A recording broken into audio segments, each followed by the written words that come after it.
Kunoonyereza okumala okulaba nga wabaawo obwenkanya. Bazadde b'abaana bamuzibe 11 abaafiiridde mu muliro ogwakutte essomero lya Salama School of the Blind mu kire kyakeeseza olunaku lw'eggulo basoose kuŋŋaanira ku ssomero okutegeezebwa ku nteekateeka ez'okugibwako endagabutonde. Mu bakuŋŋaanye mwe muli ne Juliet Nabaggala omutuuze w'e Seetambuya nga ye nnyina wa Patricia Mudondo ng'ono ategeezezza nti omukulu w'essomero Francis Kinube yabakubidde essimu ng'abategeeza ku kino. Kati headmaster ankubidde eky'essaawa zibadde 5 n'aŋŋamba mukomewo ku makya tubaggyeko omusaayi. N'agamba abaana ekyamazima baasiridde.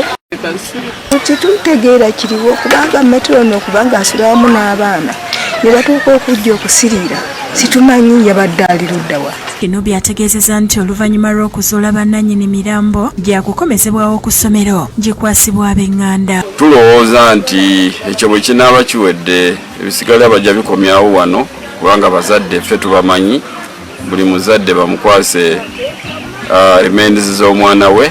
Omusasi waffe atuuseeko ku kitebe kya poliisi e Nagolo abazadde gye bagenze okugibwako endagabutonde ng'eno tusisinkanyeeyo Godfrey Sekate ssentebe w'ekyalo Remikoma Mugombolola ye Rwamanya mu disitulikiti y'Empigi omu ku baafiiriddwa abaana nga naye aze kugibwako DNA. Agamba nti muwala we abadde asoma kyakusatu ng'alina emyaka 8 era nti amawulire g'okufa kwe yagafunidde ku ssimu nga yagenze okutuuka ku ssomero nga ddala kituufu ekisulo kiyidde. Kubanga omwana wange abadde muzibe nga tasobola kusuula kweyamba ng'era nkisuubira nti ayinza okuba omu ku bo.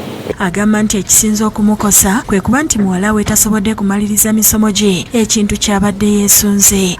Nti abaana abo bazaala bali expensive obulamu bwabwe okububeezaawo butwala ssente nnyingi nnyo n'ate mukama mbadde mutaddemu nti simusomesezza kuba nti afuna mulimu naye abeere ng'asobola okweyamba obulamu bwe nga naffe atwanguyira okumuyamba naye mukama n'atakkiriza.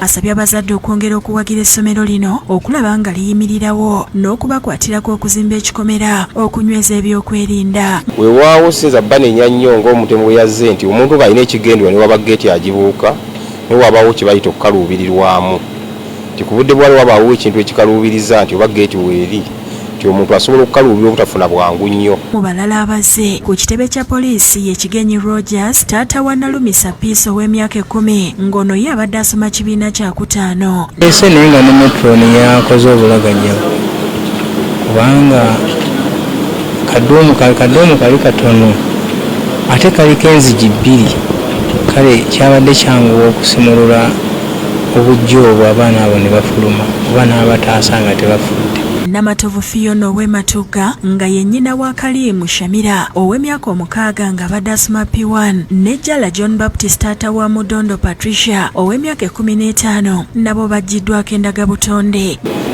Banguyeko DNA test tusobole okufuna abantu baffe.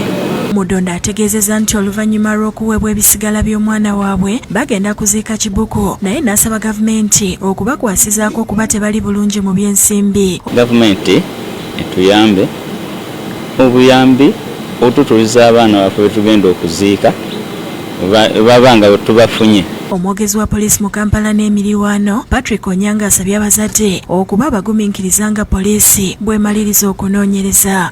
Makati wa wiiki ejja tuyinza okuba nga tumaze okuzuula ani aho tujja kwasa abazadde abaana baabwe bagende babazike. David